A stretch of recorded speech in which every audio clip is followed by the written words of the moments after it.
की हमारे तमाम नौजवान साथियों, पर्दा नशीन माए और बहनें, मैं आपके बीच ये बताने आया हूं कि 2024 का महाराष्ट्र का विधानसभा का इलेक्शन लग चुका है। जोरों शोर में प्रचार चल रहे हैं, जोरों शोर में बहुत सारे लोग आपके बीच में आकर के अलग अलग तरीके की बातें करते हैं। लोग आकर के ये सवाल करते हैं, भाई साहब, कि तुदारी के बारे में, हमारे नेता डॉक्टर जितेंद्र साहब के बारे में, कि उन्होंने क्या विकास का काम किया है। तो अगर मैं विकास का काम गिनाने लगूंगा तो बहुत वक्त लग जाएगा, लेकिन कुछ मुख्य काम जो है वो मैं आपके बीच बताने के लिए आया हूं। मैं चौपाटी से स्टार्ट करता हूं कि उसकी भी मेहनत डॉक्टर जितेंद्र साहब भाई साहब की। आज इतना खूबसूरत गेट बना है, गेट पहले हम मुंब्रा रेलवे स्टेशन से मुंबई का सफर करते थे भाई साहब, हमें याद है कि वो मुंब्रा रेलवे स्टेशन भी साफ सुथरा नहीं था। आज अल्हम्दुलिल्लाह बहुत खूबसूरत, जब से वो एक गेट बना है वो खूबसूरत हो गया। कुछ लोग जाकर के अपनी नेतागिरी को चमकाने के लिए 25 दिन तक, 20 दिन तक, 15 दिन तक की बात करते हैं। जाकर के मुंब्रा रेलवे स्टेशन में बैठ करके हमारे नेता डॉक्टर जितेंद्र साहब को, सैयद अली भाई साहब को छुटकाने के लिए जाकर के वहां पे बैठ करके वो लोग वहां पे अमर अनशन की बात करते थे और वहां बैठ करके वो बोलते थे कि जब तक कि कब्रिस्तान जो एमए कोयली में डॉक्टर जितेंद्र साहब की कोशिशों से, बड़े भाई सैयद भाई साहब की कोशिशों से हमारे शहर को मिला है, उसको बदनाम करने के लिए किसी तरीके से डॉक्टर जितेंद्र साहब का नुकसान पहुंचाने के लिए कह रहे थे कि जब तक कि वो निगत कब्रिस्तान साबित नहीं हो जाएगा हम इस आंदोलन से उठेंगे नहीं। आज मैं उन्हें ये जवाब देना चाहता हूं इस मंच से और मीडिया के माध्यम से। आज की प्रेस कॉन्फ्रेंस में हमारे डॉक्टर्स की मीटिंग थी। आज अल्हम्दुलिल्लाह शहर के तमाम डॉक्टर्स ने डॉक्टर जितेंद्र साहब के साथ उन्होंने सपोर्ट का ऐलान करते हुए कहा हम तमाम डॉक्टर साहब के साथ में हैं। उस प्रेस कॉन्फ्रेंस में डॉक्टर जितेंद्र साहब ने वो साफा दिखाया जो साफारे के ऊपर वो कब्रिस्तान बनी हुई है एमए बोली की, और वो लीगल है, वरना साथ वाले पे नाम नहीं होता था, सर्वे नंबर के साथ में है। तो ये सब छोटी बातों को लेकर के जो लोग ऐसी गिरी हुई हरकतें करते हैं, शमीम खान उन्हें कहना चाहता है कि कम से कम कब्रिस्तान को छोड़ दो, कम से कम मस्जिद की बातें छोड़ दो, मदरसे की बातें छोड़ दो, वरना तुम्हारे में और बीजेपी की सोच के लोगों में क्या फर्क रह जाएगा। कहते हैं क्या काम किया डॉक्टर जितेंद्र साहब ने। मैं एक वाकया सुनाना चाहता हूं। जब कोरोना की हालात थी, कोरोना के हालात में शहर में 14 कम्युनिटी किचन सेंटर चलाया जा रहा था। मुझे याद है आरिफ भाई, इसी कंपाउंड के अंदर आप और भाई साहब ने भी सेंटर लगाया था, कम्युनिटी किचन सेंटर लगाया था। डॉक्टर जितेंद्र साहब ने एक बैनर लगाया था कि हमारे शहर में कोई भूखा पेट नहीं सोएगा। उस वक्त हम लोग डॉक्टर जितेंद्र साहब की पूरी टीम, शानू भाई और तमाम बबलू सैयद, बबलू शिमला, पूरी टीम सब मिल करके मुफ्ती साहब हम लोगों ने जाकर के कम्युनिटी किचन सेंटर हर वार्ड के अंदर चालू किया था। इवन हर घर जहां पे जरूरत थी तहां सलम इलाके के अंदर हम लोग खाना पहुंचाते थे। लेकिन यही डॉक्टर जितेंद्र साहब जब पॉजिटिव हुए, वेंटिलेटर में चले गए, उसके बाद आप लोगों की दुआओं से अल्हम्दुलिल्लाह आज वो आपके बीच में बैठे हुए हैं। लेकिन वो फर्स्ट वे था भाई साहब, मुझे आज भी याद है जब हम सब पॉजिटिव हुए थे। जब शमीम खान भी पॉजिटिव हुआ था, ये कहते हैं हम तो लोग क्या करते हैं, क्या काम करते हैं। तो जब मैं मेरे घर से निकला था हॉस्पिटल के लिए, तो मैंने अपने बच्चों को जब देखा था तो मुझे एहसास हुआ था कि शायद ये मेरे बच्चों से मेरी आखिरी मुलाकात होगी। उसके बाद हमारी फैमिली भी पॉजिटिव हुई। साहब के घर से तकरीबन 30 से 35 लोग, पूरी बॉडी, जितनी भी सिक्योरिटी थी, यहाँ तक रोता भाभी, सब लोग पॉजिटिव हुए। उस वक्त कहा कि तुम शहर के अंदर, अल्लाह ताला ने आप लोगों की दुआओं से हम लोगों को सलामत रखा। हम आपके बीच खड़े होकर अपनी बातें रख रहे हैं।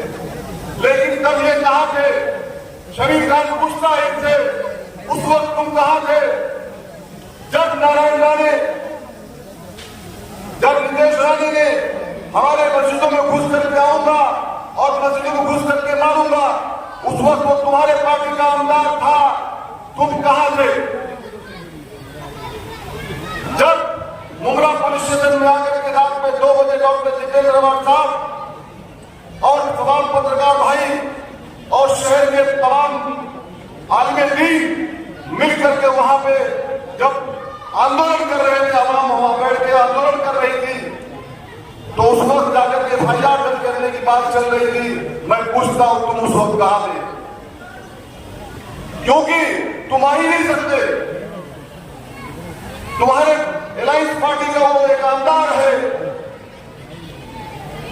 जब हमारे किसी हुकूक की लड़ाई के लिए आप नहीं आ सकते हो, फिर बातें क्यों करते हो बड़ी बड़ी?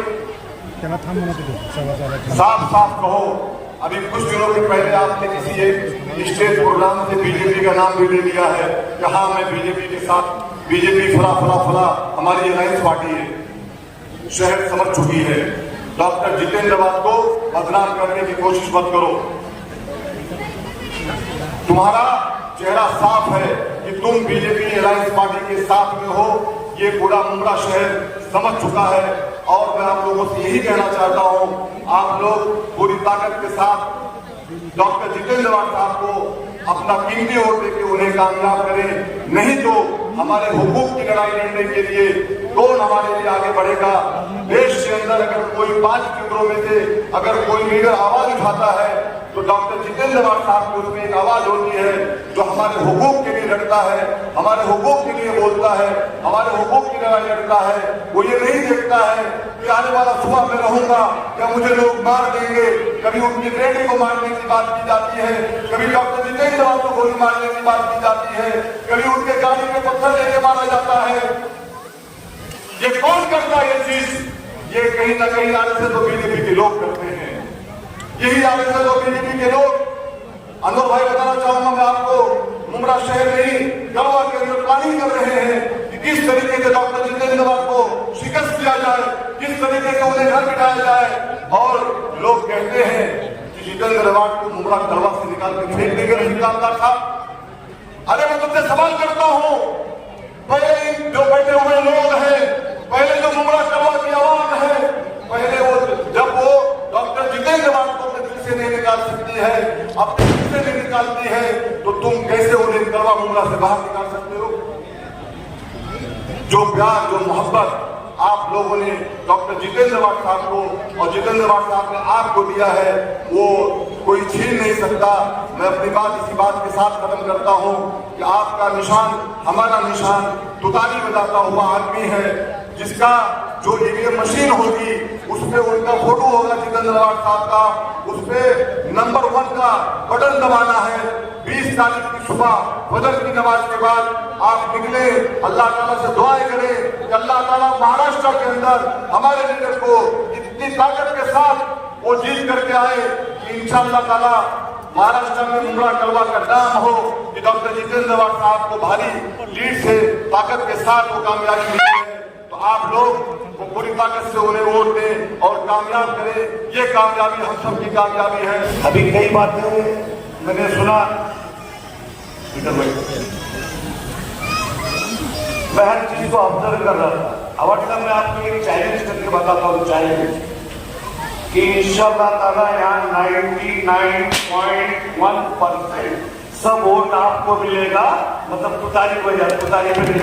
मैं बोलूँ ना सबके लिए, बोलो सबके लिए, हाथ उठा के बोलो, आप सब लोग हाथ उठा के बोलो, हमारी बहन भी बोलते खिड़की में बैठे हुए सारे लोग बोल, और मेरे बच्चे का ऐसा बोले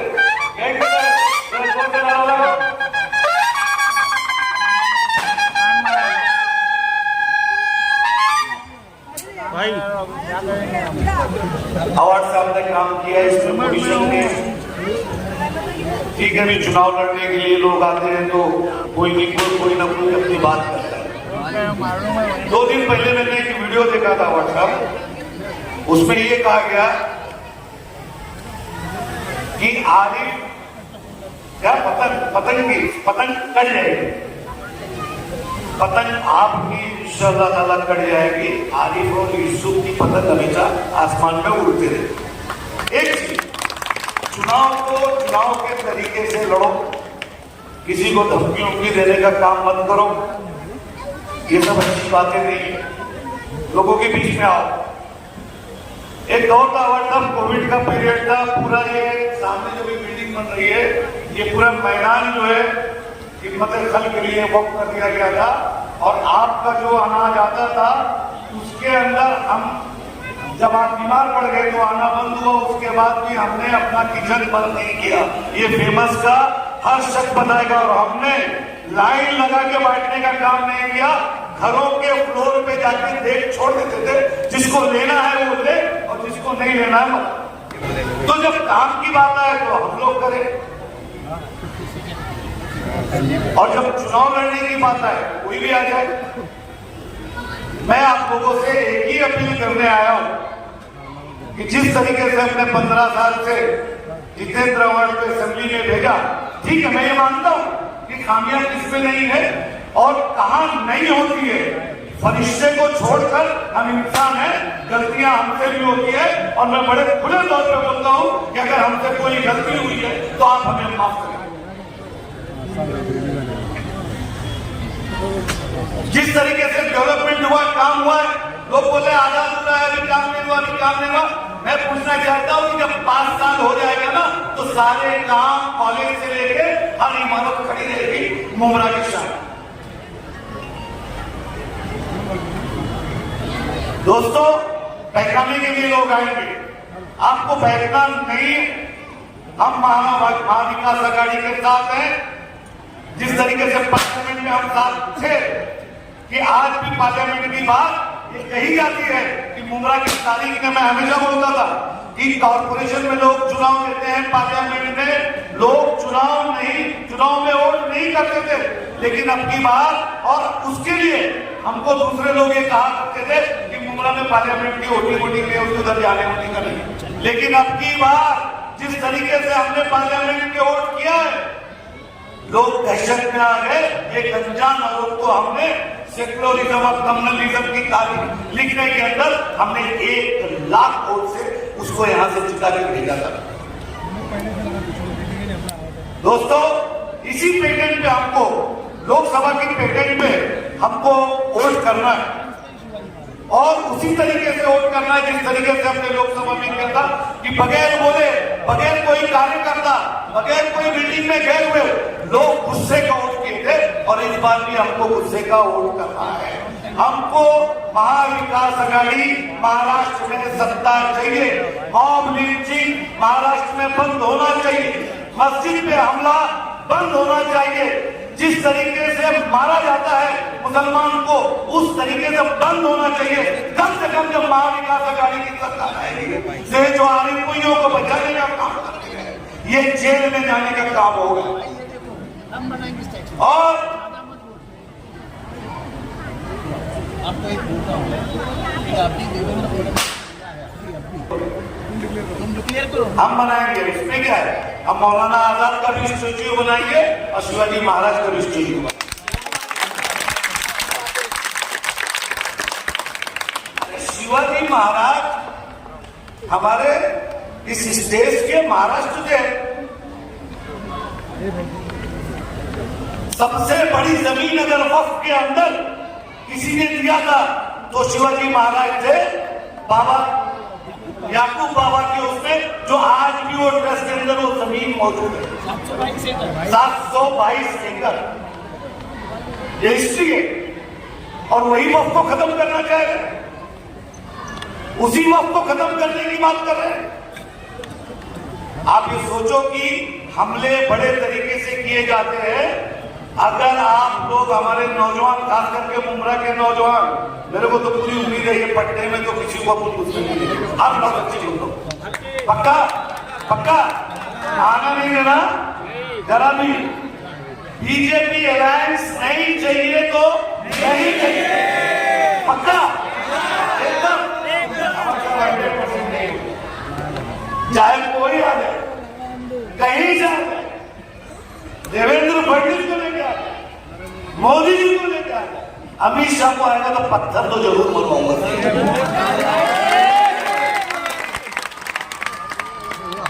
और कसम खा के बोलता हूं भाई, हम लोग ने अवार्ड साहब के नेतृत्व में काम किया है ना, तो पूरे महाराष्ट्र के अंदर जिस वक्त मुमरा में आरोप लगा था कि 400 धर्मांतरण मुमरा की जमीन से हुआ है, तो सबसे पहला ट्वीट जितेंद्र अवार्ड का था और यूपी गवर्नमेंट को नोटिस देने वाला आपका ये छोटा भाई सईद अली अशरफ है, जिसको आज तक जवाब यूपी गवर्नमेंट ने दे रही है अवार्ड का। और हमारा वकील डर गया था कि बाबा का यूपी में कुछ भी हो सकता है, बाबा वहां से हो सकता है वकील के ऊपर डकैती का केस, मेरे ऊपर डकैती का केस डलवा के हमको उत्तर प्रदेश बुलवा दे। लेकिन मैं वकील को समझाया टेंशन मत लेना, उत्तर प्रदेश मेरा पैतृक गांव है, बाबा के 20 एमएलए भी जाके बोलेंगे इनको मत हाथ लगाओ। और वो केस है बच्चा। और जो पोर्टल में लिखा जाता था कि मुमरा के अंदर 400 धर्मांतरण हुआ है, दुनिया के लोग, दुनिया का हिंदू समाज कोई सोचता था कि वाकई मुमरा के अंदर हिंदू बच्चियों को मुसलमान किया जा रहा है, उसके ऊपर उसके उस पोर्टल पे नहीं आता था। लेकिन जिस दिन मैंने सिविल कोर्ट के अंदर यूपी गवर्नमेंट को पार्टी बनाया और योगी आदित्यनाथ को पार्टी बना के यहाँ पे बुलाने का काम किया, उसी दिन से उसी पोर्टल के नीचे आता है कि यहाँ से नोटिस गई है, अभी तक उत्तर प्रदेश की गवर्नमेंट जवाब देने को तैयार नहीं, हर पार्टी नहीं करती। और सुन लो, जिसने हमारे सरकार को भद्दी बातें किया है, इंशाअल्लाह ताला बहुत जल्दी आप लोगों को मालूम उसके ऊपर भी केस किया। वो बटला नीलेश राणे, उसके ऊपर और गिरी महाराज के ऊपर भी, और बहुत जल्दी आप लोग देखेंगे कि थाना की 1 नंबर कोर्ट के अंदर वो भगवा वस्त्र पहनकर वहां हाजिर होगा और उसको इसी तरीके से कोर्ट में बुलाने का काम करूंगा। महाराष्ट्र का वो भी पहला 5 तारीख थी, 5 तारीख को नहीं आएगा, 10 को आएगा, 10 को नहीं आएगा, 15 को आएगा। और इंशाअल्लाह ताला जब वो आएगा तो सामने सईद अली अशरफ खड़ा रहेगा कि आज के बाद किसी भी मुसलमान कभी किसी के धर्म के बारे में नहीं बोलता है, किसी भी धर्म के पैगंबर या उनके जो भी बड़े लोग होते हैं उनके बारे में नहीं बोलता है। हम तो राम की इज्जत करने वाले लोग हैं, कृष्ण की इज्जत करने वाले लोग हैं। मुसलमान के धर्म में एक चीज बता दी गई है, लकुम दीनुकुम वलिय दीन, आपका दीन आपको मुबारक, हमारा दीन हमको मुबारक। और हमको मना किया गया है कि किसी भी बड़े धार्मिक आदमी को बुरा मत कहो, क्योंकि जब आप बुरा कहेंगे तो वो भी आपको जवाब में बुरा कहेगा। लेकिन हिंदुस्तान के अंदर जब से भाजपा की सरकार इस मुल्क में आई है, सिर्फ और सिर्फ हिंदू मुस्लिम मुसलमान को इस हिंदुस्तान में कितना दलील कर सकते हैं उतना दलील करने का काम इस मुल्क के अंदर जब से मोदी और ये लोगों की सरकार आई है। आपसे आप एक बात और है, लोग बोलते हैं कि हमने पार्लियामेंट में वोट दे दिया, उसको बढ़ा दिया। अरे वो 400 पार का जो नारा लगा था ना, तो वो अकेले मुसलमानों ने नहीं उसको भगाया था, इस मुल्क का सेकुलर हिंदू ने उनको वोट नहीं दिया था, तब जाके वो 400 पार नहीं कर पाए और अटक गए और आलमी सरकार आज नहीं तो कल। मेरे दोस्तों, मैंने कहा कि नामायूसी कुफ्र है, नामायूसी कुफ्र है मेरा, और हम इस चीज को यकीन मानते हैं, हमारे रब से यकीन है कि इंशाअल्लाह ताला एक दौर आएगा कि यही नीतीश कुमार, यही चंद्रबाबू नायडू इनकी सरकार गिराएंगे और ये दिल्ली से वापस गुजरात की तरफ जाएंगे। दोस्तों, ज्यादा ना बात करते हुए मैं एक ही बात करता हूं कि आप लोगों को वोटिंग पैटर्न बदलना पड़ेगा। जिस तरीके से पार्लियामेंट में आपने बात किया, पार्लियामेंट में वोट किया, उसी तरीके से आप लोगों को वोट करना है और किसी के बहकावे में आना नहीं है। अरे भाई टेंशन मत लेना, आतंक पतंग काटने की बात करेंगे तो अपन चल के वहां काट देंगे यार, क्या बात कर रहे हैं? बहुत देखे हमने। अरे हम तो उस दौर के नेता है कि गैंगस्टर दौर था, लोगों को पकड़ के मुमरा से लेके जाया जाता था, मंदिर मारुति मंदिर से घुमा के सीधा पुलिस स्टेशन लेके चला जाता था। तो हमको कोई धमकी फमकी ये सब नहीं दे। चुनाव लड़ना है, इधर से लड़ो, सीधे सीधे चुनाव लड़ो और इंशाअल्लाह ताला इस बार मुमरा और तारीख लिखेगा। और मैं और सब एक चीज बोल रहा हूँ, आपको मैं रेती बंदर से लेके इवन राजन खेती जितना भी वार्ड है वहां तक हम आपको लीड देके भेजेंगे। आगे आप सवाल इंशाअल्लाह ताला तैयार हो, तैयार हो मुमरा को, आप लोग तैयार हो, तुम लोग तैयार हो, आप लोग सब तैयार हो, हाथ उठाओ ना, भेजेंगे पीटर, भेजेंगे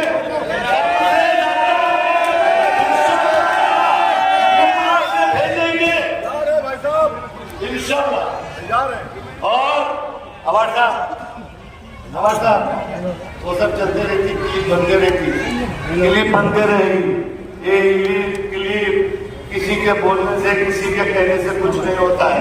मैं सॉरी, मैं गलती बात अल्फाज गलत इस्तेमाल किया, लेकिन ये तारीख गवाह है कि जब सुल्तान सलाउद्दीन अय्यूबी जंग के अंदर मैदान में रहते थे तो सबसे ज्यादा मुनाफिक मुसलमान था और वो उसके सुल्तान सलाउद्दीन अय्यूबी और यहूदी के ऊपर जो अटैक होता था उसके अंदर मुखबरी करते थे।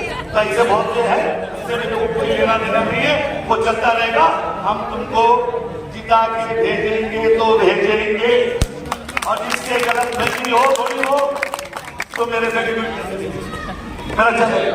और डिबेट की बात मेरा रिचार्ज करके बात करें, हमारी पार्टी की नाराजगी रहेगी, लेकिन जहां हमारे साहब को चुन के भेजना है, जमीन भाई को भेजना है और मिनिस्टर भी बनवा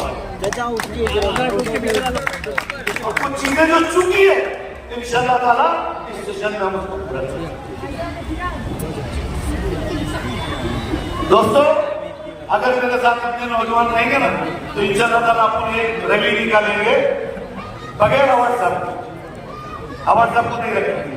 अपन मुमरा से चलेंगे, शानू अमरूद नगर से आएगा, जमीन अपने कार्यालय से आएंगे और एक रैली जो है हमारी कौसाबाई जंक्शन तक जाएगी आमदार के समर्थन में।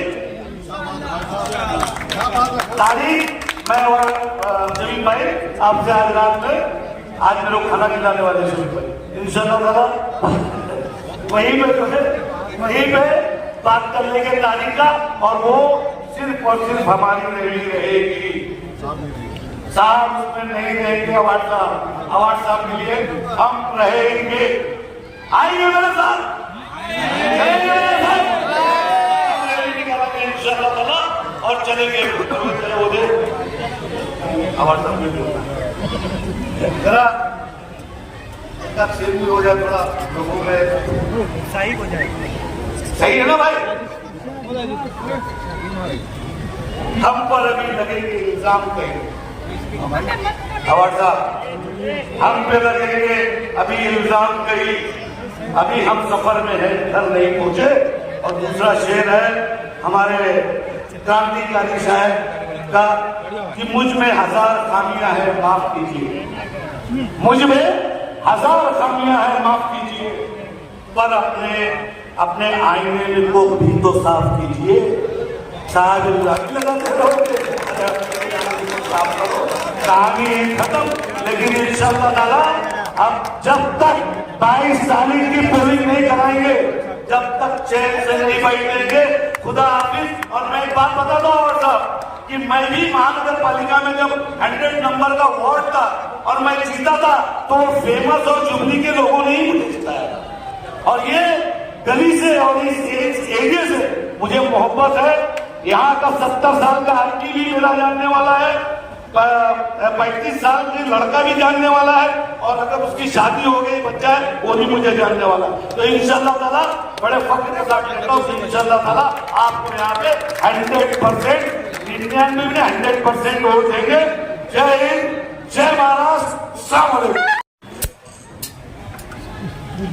अभी जरा शांत हो जाएंगे तो मैं बात कर सकूँगा। जरा भी बातें मत करो, सुनने का तो मुझे शांति से बोलो। अगली मीटिंग के लिए शमीम भाई और शानू भाई आप चले जाओ, मैं आता हूँ पीछे से।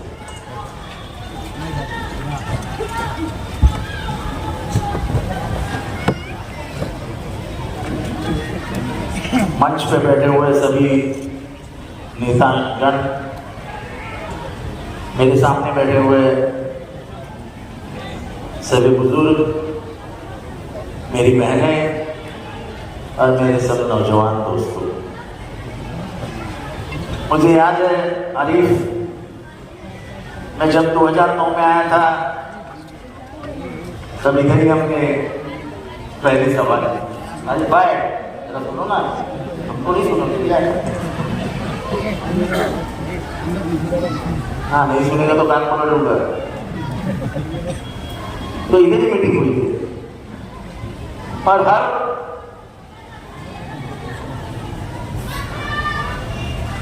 साल का इलेक्शन होता है, 5 साल के बाद आरिफ भाई को जिम्मेदारी दी जाती है इस एरिया की, और आरिफ भाई एक कदम आगे एक कदम पीछे नहीं होते हैं, एक जगह पे ठहरे रहते हैं और वादा करने के साथ एक मीटिंग लूंगा, बाद में आना मत। आज मीटिंग हो गई और बड़ी तकड़ी मीटिंग हुई। पतंग का एहसान मंद हूँ, उसका शुक्रगुजार हूँ कि उसने मीडिया मीटिंग यहाँ पे करवाई। और मुझे सबसे ज्यादा क्या अच्छा लगता है, एक तरफ देश में हिंदू मुसलमानों का माहौल किया जा रहा है, अरे भाई ध्यान से सुनो, एक तरफ हिंदू और मुसलमानों का माहौल किया जा रहा है और एक तरफ मेरी बहन बुर्खा पहनी हुई बहनें और उनके पीछे बैठी हुई मेरी मराठी माँ बहनें, ये सब एक साथ बैठे। भाईचारे का इतना बड़ा उदाहरण देश में कहीं नहीं मिल सकता है। ये पूरा ऊपर का पट्टा मराठी पट्टा है, पूरा ऊपर का पट्टा, पर पिछले 40 सालों में माचिस की काली भी नहीं है, इतना अपनापन है। ये भाईचारा हम मिटाना नहीं चाहते, बीजेपी उसको मिटाना चाहती है, पर हमने गांधी जी की सौगंध खाई है कि जो भाईचारा उन्होंने अपने हाथ में लिया है, जब आजादी मिली तब उन्होंने भारत हमारे हाथ में लिया है, हम भारत को नथुराम गोडसे के हाथ में नहीं देंगे। जिसने गांधी जी का खून किया था वो इस देश का पहला तिरेगी, उसकी विचारधारा इस देश में चलेगी नहीं, वही बीजेपी की विचारधारा है। निहत्थे आदमी को मारना ये बीजेपी की पहले से आदत है। संविधान को विरोध करना ये बीजेपी की पुरानी आदत रही है। संविधान को आज नहीं बदलना चाहते हो। जब हमें आजादी मिली और 1950 में जब हमने संविधान लाया, तभी संविधान ये नहीं है, हम इसको मानते नहीं है, ऐसे कहा था। जिस तिरंगे की आप मोदी बात करते, घर घर तिरंगा, घर घर तिरंगा, घर घर तिरंगा, हमें आज भी याद है कि 1950 में जब ये तिरंगा का को कॉन्स्टिट्यूशनल मान्यता मिली, संविधान के तहत उसको मान्यता मिली। अपना तिरंगा संविधान में भी है, ऐसा ही तिरंगा नहीं लहराता है, संविधान में बाकायदा उसको पास किया है कि तिरंगा कैसा रहेगा, उसका रंग कितना रहेगा, क्या रहेगा, सब संविधान में लिखा है। उस संविधान के तिरंगे को भी आरएसएस ने विरोध किया था, कहा था कि 3 अशुभ आंकड़ा है, हम 3 रंग का ये झंडा नहीं स्वीकारते हैं, हमारा झंडा भगवा ही रहेगा। तब हमारे लोगों ने कहा था कि ये देश रंगों में नहीं बटेगा, ये देश एक रहेगा, और आज भी उसी संविधान के कारण हम एक हैं। यहाँ पे कितने जाति समुदाय के लोग हैं, सबकी भाषाएं अलग है। यहाँ उत्तर भारत के लोग हैं, यहाँ कोंकण के लोग हैं, यहाँ केरला के लोग हैं, कि हमारे जो बंजारा है, वो बंजारा है, मैं बंजारी हूं, ज्यादा अंतर नहीं है। तो जो घुंघरू पहनते हैं ना वो बंजारा, सब पीछे बैठे हैं। हमारे में और उनमें ज्यादा अंतर नहीं है, लेकिन फिर भी वो बंजारों का सबसे अच्छा मित्र कौन है, उनकी ख्यालात रखने वाला कौन है? अली पदम। यहाँ जाति भेद और धर्म भेद को मुमरा में कोई स्थान नहीं, ये मैं बोल रहा हूं वो बराबर है। मैं आपसे पूछ रहा हूं, अगर आप जिंदा दिल हो तो बताओ मुझे कि किसी धर्म द्वेष का उदाहरण मुमरा में आपने देखा है? कभी मुमरा में किसी हिंदू भाई को मारा है? किसी मुसलमान को हिंदी भाइयों ने मारा है? तो मुमरा का नाम क्यों बदनाम करते हो? आप जो सुन रहे हो ना, उसके ऊपर मुझे चेहरे पे जवाब दिखना चाहिए, तब बोलने में मजा आती है। वरना मैं बोल रहा हूं और मेरी तरफ आप अंधे के जैसे देख रहे हैं, कोई मजा नहीं आता भाषण। भाषण तो तरफा होना चाहिए। मैं अगर सवाल पूछूं तो आप उसका जवाब भी देना चाहिए। मैं जब बोल रहा हूं कि भाईचारा सबसे ज्यादा किस गली में दिखता है, नीचे मुसलमान रहता है, ऊपर हिंदू रहता है, दररोज इधर से आता जाता है, लेकिन उसको डर नहीं लगता है। ये भाईचारा और कहीं नहीं दिखेगा। उसके लिए तो तालियां बजाओ। अब तुम्हारी तारीफ भी कर रहा हूं तो तुम उसके लिए भी तालियां नहीं बजाओगे। जब भाषण सुनते हो ना, तो भाषण के मजा लेने के लिए भाषण करने वालों को आपकी हंसी, आपका गुस्सा दिखना चाहिए। ये कोई कॉमेडी शो नहीं चल रहा है, यहाँ विचारों का आदान प्रदान हो रहा है।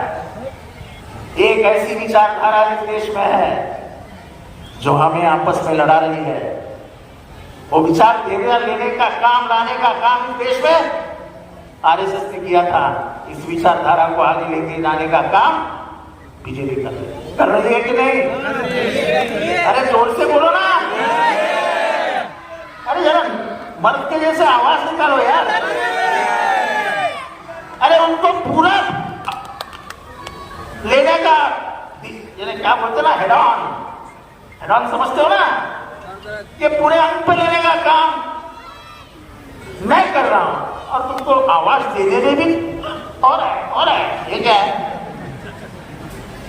अरे मेरे मर्दे को जैसी आवाज चाहिए। हम डरने वाले हैं, हम डरने वाले नहीं हैं। हमारे यहाँ प्रचार करने वाले भाई साहब बोलते हैं कि बीजेपी का डर दिखाते हैं। डरते बोले भाई, हम डरते हैं तो वो एक ऊपर रहता है और दूसरे पे मैं डरता हूँ, बाकी कौन किसी को डरता है मुझे मालूम नहीं। मैं दोनों ही चीजों से डरता हूँ, एक ऊपर वाला और एक मेरा बाप शरद पवार। बाकी मैं किससे भी नहीं डरता। मेरे माँ बाप तो है नहीं, बेचारे न जाने कहाँ है। लेकिन जिस बाप ने मुझे गरीबी से उठाकर चलने को सिखाया, राजनीति में उंगली पकड़ के चलाया और इस मुकाम तक पहुंचाया, उस शरद पवार के एहसान में कभी भी नहीं भूल सकता। ये पार्टी किसकी थी? ये पार्टी किसकी थी? राष्ट्रवादी कांग्रेस पार्टी किसकी थी? बोलिए भाई।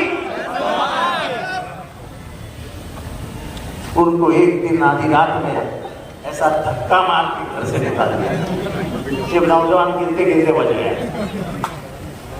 एक 85 साल का बुढ़ा,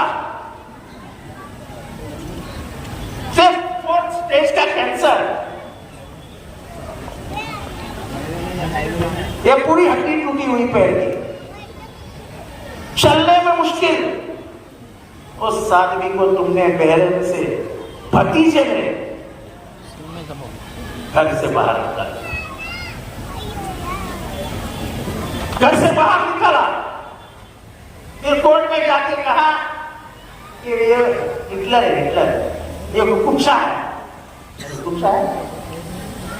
1990 में मुझे आमदार बनाया और जब मंत्री बनने का मौका आया तब अजीत पवार हर दम मंत्री बन गए।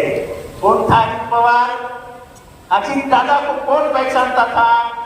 बिना शरद पवार के अजित दादा की महाराष्ट्र में कीमत ये जीरो। जिस शरद पवार ने उसको बनाया, आई मौका मिलते ही बीजेपी के डर से उनको घर से बाहर तो निकाला, लेकिन उनके हाथ में जो घड़ी थी ना, वो भी ऐसे खींच ली। अभी घड़ी खींचने वाले को, ट्रेन में सफर करने वाले क्या बोलते हैं? नहीं, छोड़ के बोलो। क्या बोलते हैं? जरा जोर से बोलो, क्या बोलते हैं? जोर से तो भाई, क्या बोलते हैं? तो मैंने बोला तो क्या गलत बोला? अरे हमारे बम्बैया भाषा में अगर ट्रेन में मेरी घड़ी मारी गई तो मैं उछल के नीचे क्या बोलता है? अरे पाकिट मार दिया है। अभी तुमने शरद पवार के हाथ की घड़ी छीन ली और खुद के हाथों में पहन के गली मोहल्ले में घूम रहे हो। तुम तो पाकिट मारो के सरदार कर। पाकिट मार का सरदार होता था ना। मुझे सब स्टोरी मालूम है कि पाकिट मार का हीरो कौन था, कहाँ बैठता था। अपन उसको जाके बोले दोपहर में कि मेरा पाकिट ये ट्रेन में उल्ला में मारा गया है, तो बोलता था दूसरे दिन आ जाओ, मिल जाएगा। उनका खैर होता था ना कोई मुखिया बोलते। तो अजित पवार मुखिया है, और ये जो टोली ले घूम रही है ना घड़ियाल लेके, ये पाकिट मारो को छोटी टोली जो घड़ी हमसे छीनी। अरे तो मर्द की औलाद है ना। जब शरद पवार को कहा गया कि तुम्हें घड़ी नहीं मिल सकती, तो शरद पवार ने बोला ठीक है, दे दो दूसरी निशानी। हमको ये निशानी मिली तुतारी। हम तुतारी में लड़े, हम डरे नहीं। लेकिन जब लोकसभा का चुनाव आया और घड़ियाल और तुतारी सामने आई, जब सुप्रिया ताई के सामने अजित दादा ने अपने बीवी को लड़ाया और बैंक के दरवाजे खोल दिए, तब के लोगों ने पवार साहब को नहीं हराया। तुतारी को 2.5 लाख से जिताया बाराबंकी। तो ये जो मुमरा में चल रहा है ना, 2000 रुपया वोट, 2000 रुपया वोट। अरे क्या ईमान वाले हो क्या? खरीदना चाहते हो क्या ईमान वालों को? कोई हिंदू मुसलमान अपने आप को बेचता नहीं है। जब मैं आपको बोलूंगा ना 1000 रुपया का हिसाब, तो आप खुद हंस के मर जाओगे। चलो तुमने 1000 रुपया ले लिए, 5 साल के अपना वोट बेच दिया। शांति सुनो मेरी बहने, शांति से सुनो। अगर मर्द पाकिट लेके घर आएगा तो बोल रहा है फेंक। शांति से सुनो। तुमने 5 साल के लिए 1000 रुपये ले लिए और वोट देने का निर्णय ले लिया, तो 5 साल का 1000 रुपया है, 1 साल का कितना हो गया? हिसाब लगाओ, 200 रुपया बराबर है। तो 6 महीने का कितना हो गया? 100 रुपया। तो 3 महीने का कितना हुआ? 50 रुपया। तो 45 दिन का कितना हो गया? 25 रुपया। अगर 45 दिन का 25 रुपया है, तो 1 वोट आप 35 पैसे में बेचते हो। इनके 35 पैसे। अब मेरे भाइयों मेरे को जवाब देना, स्टेशन पे केले वाला केला भी देगा क्या आपके हाथ में 35 पैसे में? इतने सस्ते में अपना वोट बेचते हो? ये वोट क्या है? इसका वजूद क्या है? डॉक्टर बाबा साहब अम्बेडकर ने जब संविधान लिखा था, तो उन्हें पूरे देश को कहा था कि आपका वोट खरीदने वाला पैदा नहीं होगा और आप अपना वोट कभी भी मत बचिए। ये आपके हाथ में सबसे बड़ा हथियार लेके मैं जा रहा हूं। ये हथियार कितना बड़ा है? तो 1977 में जो लोगों को लगा कि इंदिरा गांधी सत्ता का इस्तेमाल बराबर नहीं कर रही है, तो कश्मीर से लेकर कन्याकुमारी तक लोगों ने ऐसे वोट डाले कि इंदिरा जी जैसे नेता को सत्ता से बाहर निकाल दिया। यह है वोट की अहमियत। इस बार क्या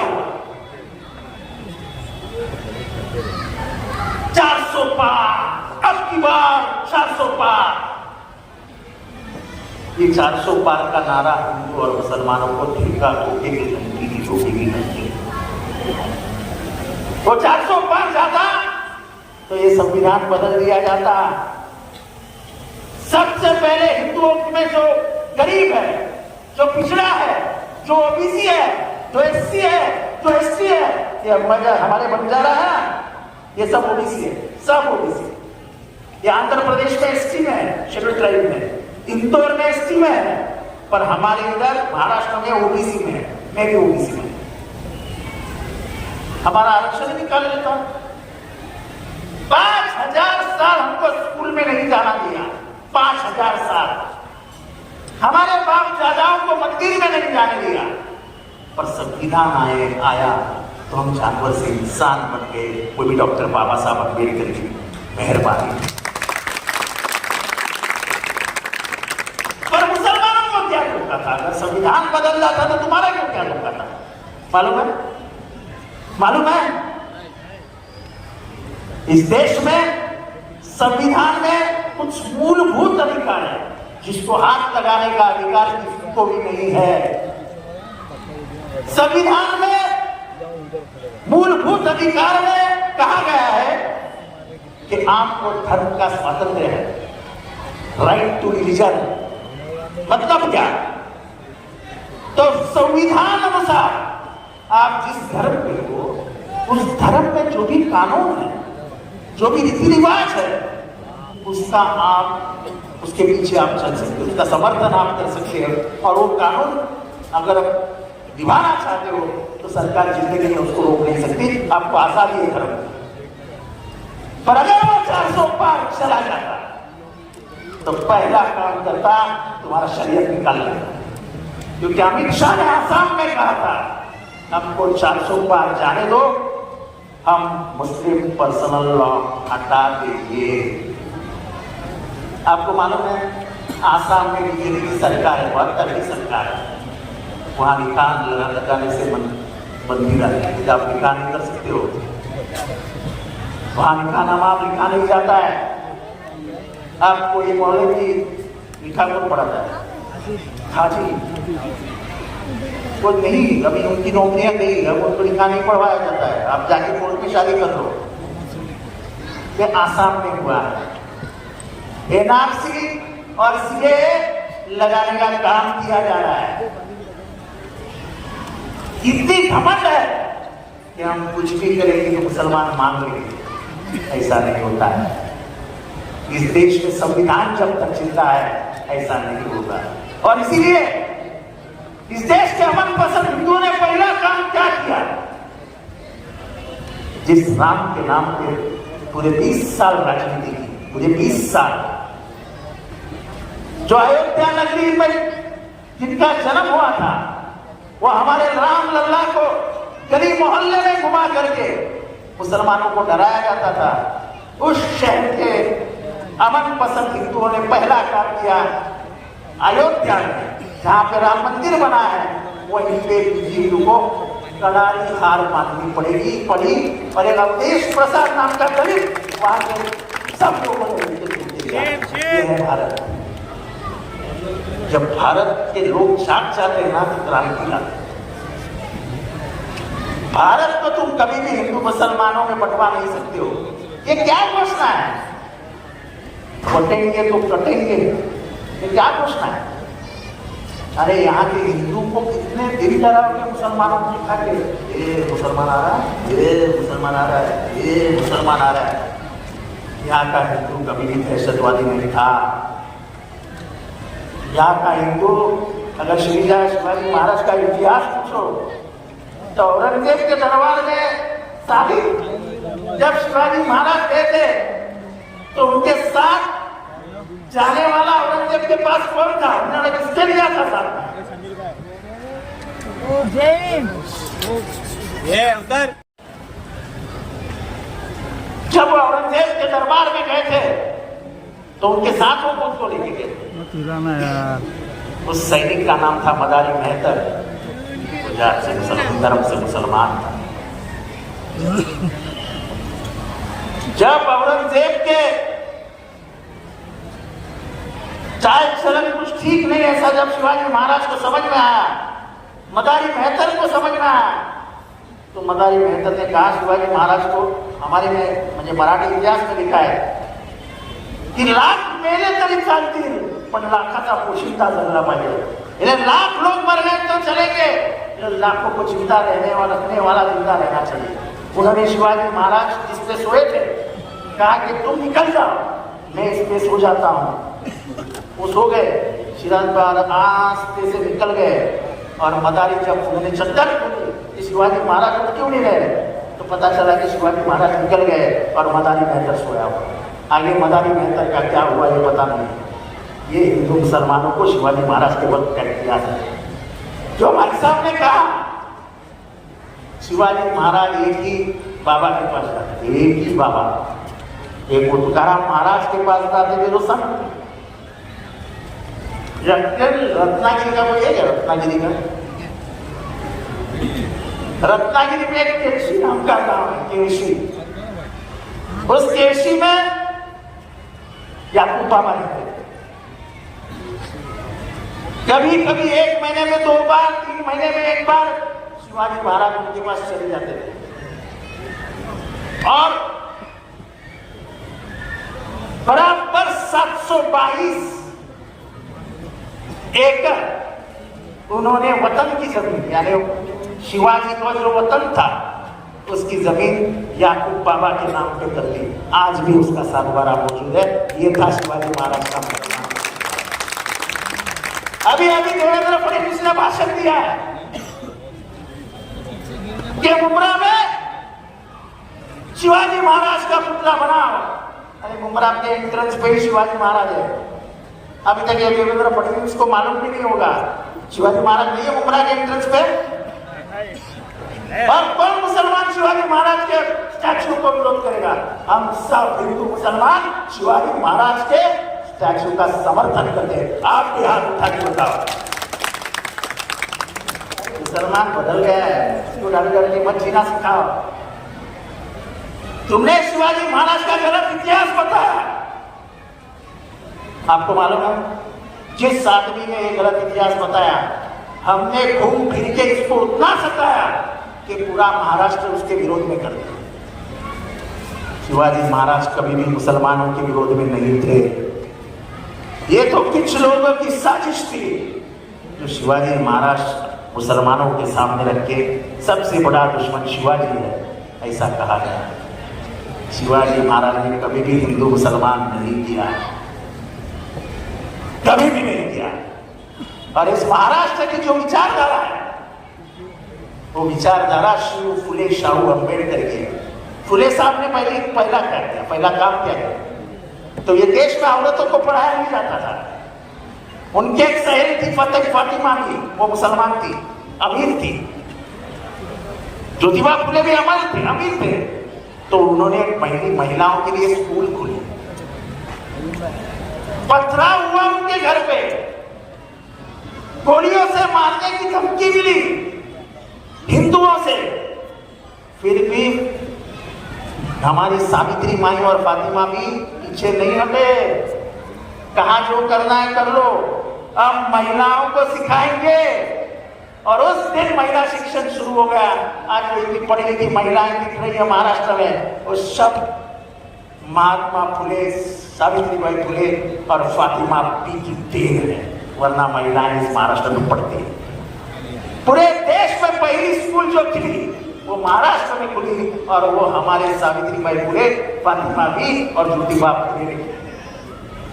शाहू महाराज वो चाहते थे कि सबको शिक्षण मिलना चाहिए। वो गांव से लड़के लाते थे सीखने के लिए। रहेंगे कहाँ? वो पहला राजा था इस देश का जिसने मुसलमानों के लिए हॉस्टल बनाया, जिसने दलितों के लिए हॉस्टल बनाया, जिसने यहाँ के मराठाओं के लिए हॉस्टल बनाया, यहाँ के जैनों के लिए हॉस्टल बनाया। और कोल्हापुर में एक ऐसा माहौल तैयार किया कि कोल्हापुर आज भी शाहू के नाम से पहचाना जाता है, उसके विचारों के नाम से पहचाना जाता है।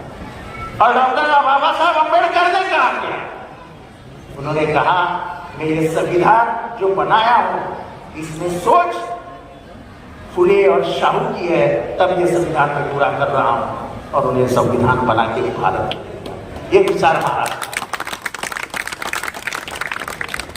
ने कभी भी नफरत नहीं बनाई। इन दिनों में जो चालू है वो हमारा महाराष्ट्र की संस्कृति है।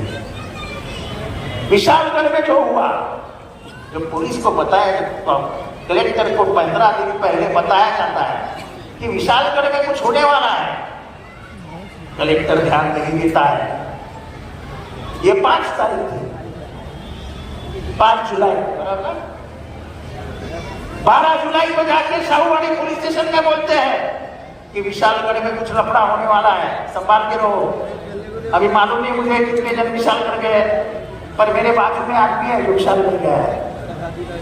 विशालगढ़ जाने का एक ही रास्ता है, अगर तुम मुंब्रा का रास्ता नाकाबंदी करके बंद कर सकते हो, तो विशालगढ़ का एक रास्ता नाकाबंदी करके बंद नहीं कर सकते क्या? नहीं किया कुछ। 200 लोग चढ़ गए रास्ते से और सुबह होते ही पूरा दरगाह तहस नहस कर दिया। वो दरगाह कब बना था मालूम है? उसके बनाने की तारीख है 1058, यानी 1058 में वो दरगाह बना था। यानी बराबर आज से 1300 साल पहले का दरगाह था। फिर गजापुर फिर चल के उतर के आए। गजापुर नाम का गांव जहाँ पे मुश्किल से 10% 15% मुसलमान रहेंगे, लेकिन शिवाजी महाराज के वक्त का उधर एक अच्छी मस्जिद थी। मस्जिद में घुसे, पूरी मस्जिद तोड़ डाली, कुरान काट डाला। अब आगे की बात सुनो। गांव में घुसे, ना हिंदू का घर देखा ना मुसलमान का घर देखा। जहां भी गए औरतों के जबान हाथ खींच लिए, घर में घुस के तिजोरियां तोड़ दी और वहां का हिंदू मुसलमान दोनों सालिक भाई जंगल में भाग गए। डके तो कोई गांव, कोई जात, कोई धर्म नहीं होता है।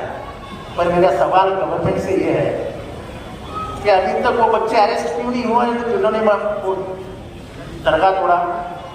अभी भी मस्जिद तोड़ने वाले को अरेस्ट क्यों नहीं किया है? नबी के सामने गुस्ताखी करने वाले गगनगिरी गंगागिरी कोई है? आज छगन भुजबल ने उनको हार पहना। क्या किया? हार पहना है। अजीत पवार उससे चर्चा करते हुए दिखाई देते। फोटो हम झूठ तो नहीं बोल सकते, आज की दुनिया में सब फोटो आते हैं। अजीत पवार उनको सेकुलर बनाते हैं, सोच मेरी है ऐसे बताते हैं। तो कैबिनेट में मांग क्यों नहीं की कि गंगागिरी महाराज को अरेस्ट करो? सुप्रीम कोर्ट ने कहा है, मैं नहीं कहता हूं, सुप्रीम कोर्ट ने कहा है कि कोई भी धर्म के खिलाफ कोई नफरत का भाषा बोलेगा तो बिना कंप्लेंट उसको अरेस्ट कर दो। तो वो गंगागिरी महाराज बाहर क्यों है? क्योंकि उसको किसी का समर्थन।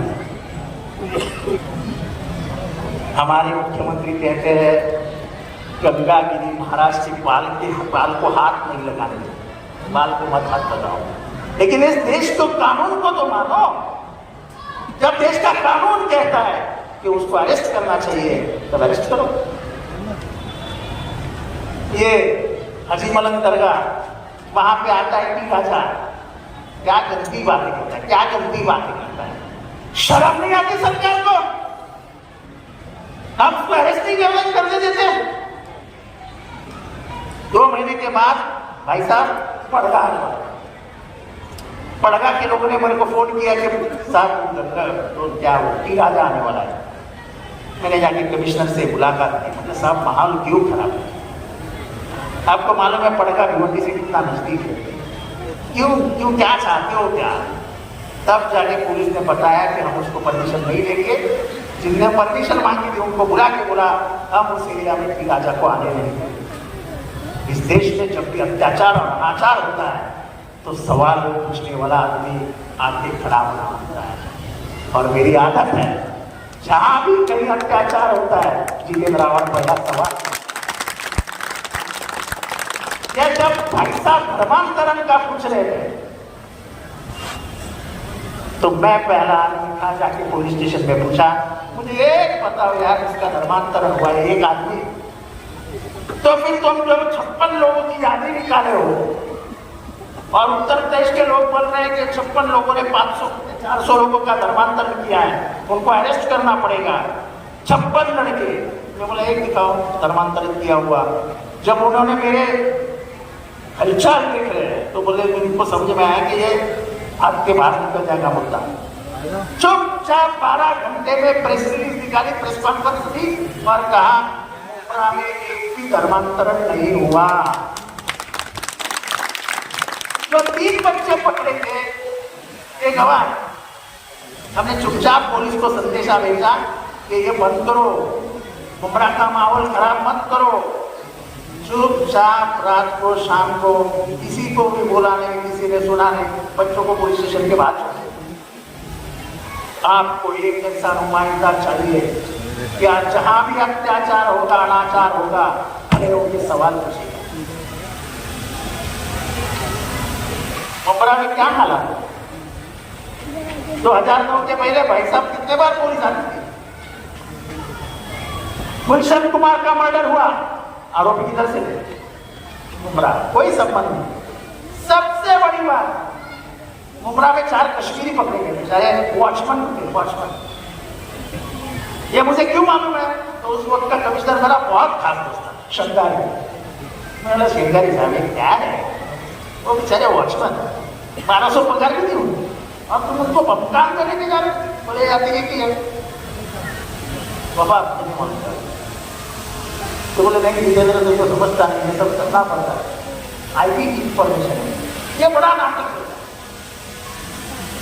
ये आपके भी कुछ ऐसे चलता है।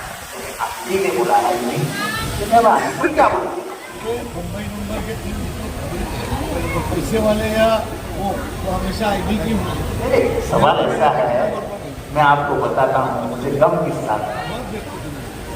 वो 4 लोगों को पकड़ा जो बेगुनाह थे, तो पहले दिन से बोल रहा था कि मैं बेगुनाह हूं। 17 साल के बाद जेल से बाहर आए, जब कोर्ट ने कहा इनके ऊपर गुनाह साबित नहीं होता है। 17 साल में उनके वीडियो का क्या हुआ होगा? 17 साल में उनसे संसार का क्या हुआ होगा? उनके बेटी बच्चे जो भी होते होंगे, उनके माँ बाप क्या हुआ होगा? सरकार को कोई लाज शर्म है तो नहीं? मुसलमानों को अंडर डालना तो सरकार के बाएं हाथ का खेल है, डाल दिया। अब इसके बारे में बात करो, हमारे जैसे नेता जब बात करते हैं तो सीबीआई, ईडी, इनकम टैक्स सब पीछे लग जाते, सब पीछे। इतना डर का माहौल इस देश में है कि किसी से भी पूछो, किसी से भी, एक भी आदमी सीधे मोबाइल से नहीं बात करता है।